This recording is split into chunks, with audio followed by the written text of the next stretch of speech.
Qu'est-ce que le gaz de torche? Donc le gaz de torche est un terme qui définit le gaz qui sort avec le pétrole. Il faut comprendre que quand un puits produit du pétrole, ce pétrole est composé donc de gaz, d'eau et de pétrole. L'eau est traitée et remise dans la nature. Le pétrole, bien sûr, est revendu, c'est ce que les pétroliers cherchent. Et nous avons le gaz qui, lui, quand il n'est pas réutilisé pour aider à la production pétrolière, est torché, donc brûlé dans la nature. C'est cette torche que nous voulons limiter et réduire. Pourquoi? Parce qu'elle est composée, donc, comme je l'ai dit, à 90% de méthane et à l'intérieur du méthane, il y a du dioxyde de carbone.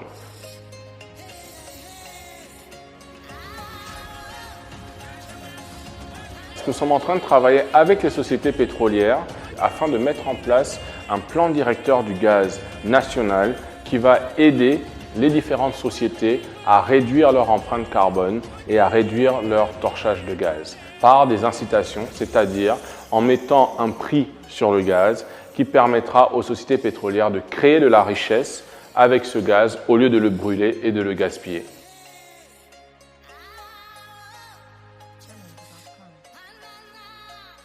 Donc, dans la stratégie gazière, nous avons une entreprise qui est un modèle, Perenco, qui à présent, en ce moment, vend déjà le gaz à la République gabonaise, et ce qui permet d'alimenter 100% de Port-Gentil via du gaz et 40% de Libreville au gaz. En allant plus loin, ce que nous voulons faire avec le gaz de torche, c'est que dans le futur, d'ici à 2023, nous sommes en train de travailler sur un projet avec Perenco afin de capturer le butane dans ce gaz qui est torché, de le séparer sur le site de Batanga afin de pouvoir emmener ce gaz dans les ménages. Ça va être la première fois que le Gabon va produire du gaz butane localement depuis les champs pétroliers, à savoir qu'aujourd'hui, 80% de ce gaz butane consommé au Gabon est importé.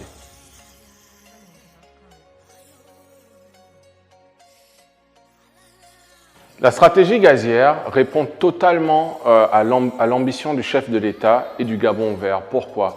Parce que le Gabon est un pays pionnier dans le mix énergétique vert.